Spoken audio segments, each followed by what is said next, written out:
Hello everyone, Jeff from RespawnStudios.com back with episode 4 of Just a Taste, and this will be Modern Warfare 3, one of the other huge titles of 2011. Alright, so in the main menu you could select one of the three big ways to play. Spec Ops, or Special Ops, is a lot of short missions that you have to complete under a certain time or complete a certain objective quickly.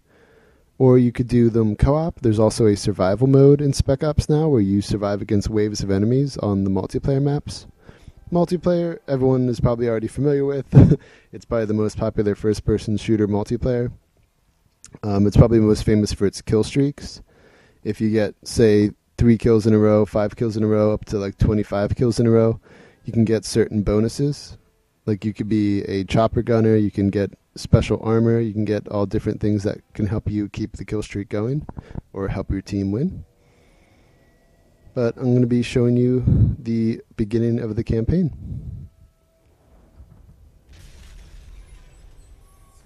This is a direct sequel story-wise to the story of Modern Warfare 2. So you play as a few of the different characters from the other games. So there you see Captain Price. This is from the perspective of Soap. And it's giving you these little flashbacks of key moments that the two of them have had in their missions throughout the other games. I don't really know what to tell you because this is already one of the most popular games, but I'll get into my interpretations of it. So it's a first-person shooter for anyone that doesn't seem or hasn't been too familiar with the Call of Duty series. The original Call of Duties were all World War II based, but this series, now called Modern Warfare, obviously takes place in modern era. So the guns are different, the locations are different, and a lot of people have found it very popular for all of the unlocks in multiplayer. Here's the cool little opening, World War III. No, Modern Warfare 3. And once again, you're fighting the Russians. I don't know why the Russians are always the bad guys, but...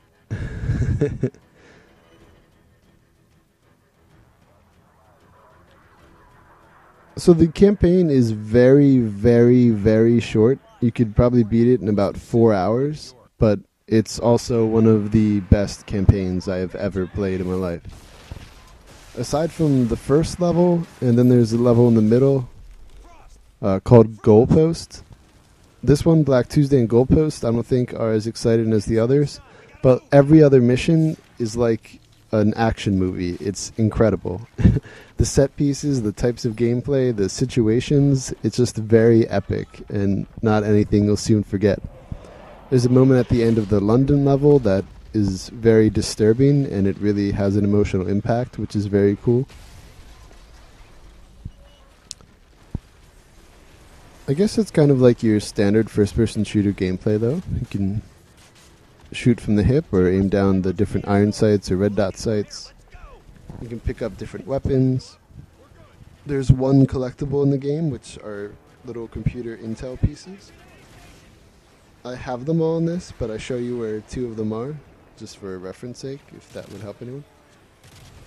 So this is in New York City. You're defending against a Russian invasion.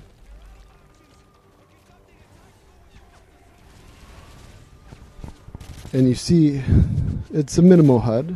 You just see how many flashbangs you have, which are those yellow grenades, and then the green are your frags. You see your ammo displayed above that. And then you get the sort of mini compass above the D-pad, which is in the bottom right.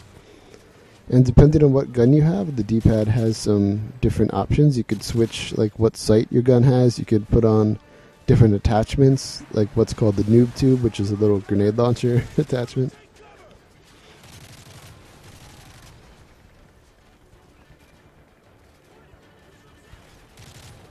But I guess just to put into perspective, I've always liked the Modern Warfare games, but mostly for the campaigns. I never really got into the multiplayer as much as everyone else, but for this game I found it's weird. I've loved the maps, especially in the first Modern Warfare, but I didn't play it too much. I think I prestiged once. And Prestige, for anyone unfamiliar, is when you reach the max level, which I think in that game was 60, and then you have the option to start over, or Prestige, and you lose all of your weapon unlocks and everything. You get to do it again. But people see that you've played a lot and you have the experience and some certain key things that you can carry over. But in this game, I think I'm having the most fun with the multiplayer of any of the Modern Warfare so far, but I also at the same time hate almost more than half the maps, I'd say. I don't know what it is, I just don't think they're designed well for how the multiplayer plays in this game. But the campaign is incredible, and Spec Ops... Well, I'll get into Spec Ops too. In Modern Warfare 2, I have all 69 stars. You have to get 3 stars per mission. I have all of the Spec Ops stars. I did all of them in Veteran or whatever in time, and it was fun. Some of them were challenging, but not like impossible. But in this game, they're impossible. I'm just going to say that. A lot of people have tried to tell me that this game is the easiest on Veteran of any of them, and that the Spec Ops is easier than last game. No, it's not. It's definitely harder, like many degrees harder, in my opinion. I think I only have 3 stars in like 2 of the missions so far. I haven't even been able to finish some of the other Spec Ops missions because they're crazy hard on Veteran. It's ridiculous. That is where one of the intel pieces are. But I do love the Spec Ops survival mode that they added, which is sort of like zombies without the zombies. It's just the actual regular enemies. And it gets increasingly harder. So you start off facing enemies that just have shotguns and minimal or no armor. And then it gets harder and harder. Sometimes they're juggernauts. Sometimes they're attack helicopters. There are the attack dogs. Sometimes they have C4 strapped to them and they'll like blow up if you don't get out of the way and kill you. But at the same time, you can get different upgrades along the way. You could buy airstrikes. You can call in some squads of AI teammates. You could buy better weapons. You can get claymores or body armor. You can get a sentry turret. So you're on these small maps trying to hold out against these endless waves of enemies, and it's a really fun time. You can do it by yourself. You can do all but 2 of the Spec Ops missions by yourself as well. But it's much better in co-op, believe me. And so this is a jewelry store. There's going to be our second intel item in this level, behind the staircase. I actually don't think I show you the location of this one, but it's to the staircase, and then instead of going left into those aisles, go to the right, and like essentially under where I am right now, it's just sitting on the counter. But yeah, I don't know what else to tell you. I guess I'll talk a little bit more about the multiplayer because it's the most popular feature. I don't think many people have even played the campaign, which is crazy because it's so good in these games. But most people know the series for its multiplayer. You start with a few available guns and classes, but then you unlock different things at different levels. You get new camos, you get new weapon attachments, new weapons themselves, and then probably the most endearing feature is no matter how good or how bad you are, you unlock stuff all the time, or you level up certain things all the time. So it really gives you that incentive to keep playing because you keep improving something or raising something up, which is nice. You can get level ups with your weapons, and that's usually how you get your camos and attachments.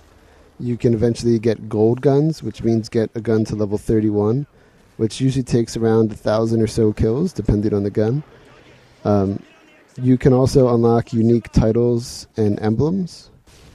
Well, not unique, because everyone can get them, but they're for doing certain tasks in multiplayer, like getting 2 kills, 2 headshots with 1 bullet with a gun gives you certain things, or getting 500 kills with a specific weapon gives you some. Getting game-ending kill cams with different methods, like a predator missile, things like that. So there's a lot of replay value and incentives to keep playing in the multiplayer, which is nice. And I think, again, it's the most fun multiplayer they've had. It's pretty balanced. It's very, very different from Halo, which is my main multiplayer game, where you have like the shields. In this, you die in like 2 bullets, so it's a much different experience, and it takes some getting used to if you're not used to it to begin with. But I definitely recommend this game. I think it's the best Call of Duty game yet. So, all right, hope you enjoyed watching.